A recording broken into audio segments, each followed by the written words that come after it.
Olá a todos, meu nome é Nicolas Ortega, nós formamos o grupo de alunos da SES UNITA e hoje nós vamos tratar sobre o assunto chamado de reclamação constitucional. E o que é reclamação constitucional? Em resumo, de uma forma bem simples, reclamação constitucional nada mais é do que um remédio constitucional. Ele está previsto lá no artigo 102 da Constituição Federal.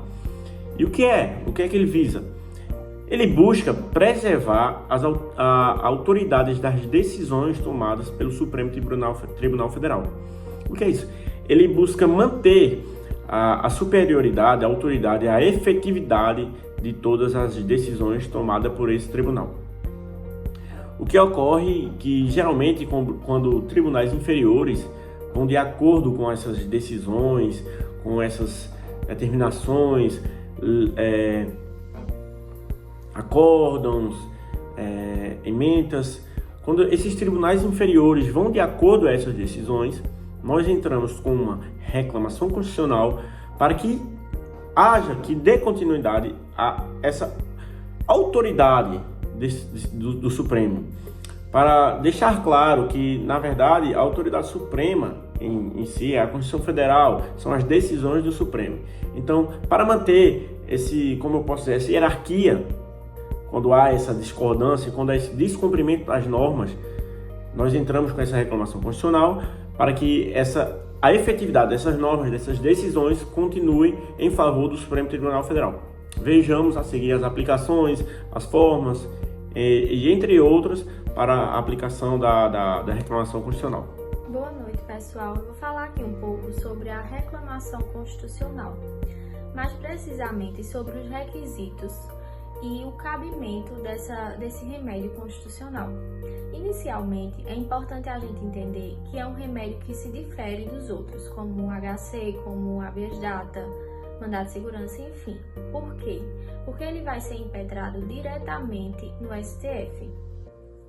Ele não tem necessariamente que tramitar nas instâncias inferiores. Ele vai ser impetrado diretamente no Supremo Tribunal Federal. E quando é que é cabível o ajuizamento de uma reclamação constitucional? Primeiro, é importante a gente entender que é uma medida de garantir a autoridade das decisões. Então, se é para garantir a autoridade das decisões, quando é que ele vai ser ajuizado? Quando violar alguma decisão. Nesse caso, quando houver a violação de uma decisão do STF, quando outro tribunal, por exemplo, contrariar um entendimento que já está na Constituição, ou, por exemplo, por outro lado, também quando houver o descumprimento de uma súmula vinculante. Vou explicar as características e os procedimentos da reclamação. A reclamação constitucional, ela possui uma natureza excepcional e, por isso, ela deve ser muito bem fundamentada. Ela não segue os trâmites normais e se destina a resolver rapidamente o conflito que ameaça as decisões tomadas pelo STF. A reclamação é feita diretamente ao Supremo Tribunal Federal e ele tem competência em julgar. O prazo é de 30 dias e a decisão tem caráter definitivo, ou seja, quanto à decisão tomada, não caberá recurso. Olá pessoal, meu nome é Luciana Emanuel. Agora eu vou falar um pouco sobre os exemplos de uso de uma reclamação constitucional. Um exemplo clássico e prático é quando um tribunal inferior decide de forma contrária ao que já foi julgado e decidido no Supremo Tribunal Federal. Em um caso similar, ou quando há um descumprimento de uma súmula vinculante. Por exemplo, um tribunal estadual decide que a lei estadual é compatível com a Constituição Federal, contrariando a decisão do STF, que já julgou ela como inconstitucional.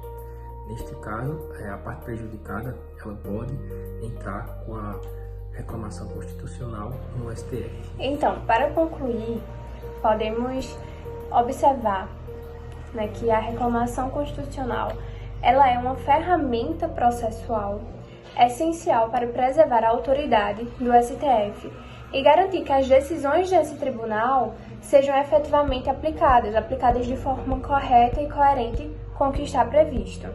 Ela assegura a estabilidade e a uniformidade na interpretação da Constituição, ou seja, o que evita que decisões de outros tribunais ou órgãos possam minar a eficácia dos julgados do Supremo. Como referências para aprofundamento sobre o tema, destacamos as obras de Alexandre de Moraes em Direito Constitucional, 2021, que aborda detalhadamente as ações constitucionais, e de José Afonso Silva, que através dele, no seu livro em Curso de Direito Constitucional Positivo de 2022, que também trata das possibilidades e limitações da reclamação constitucional.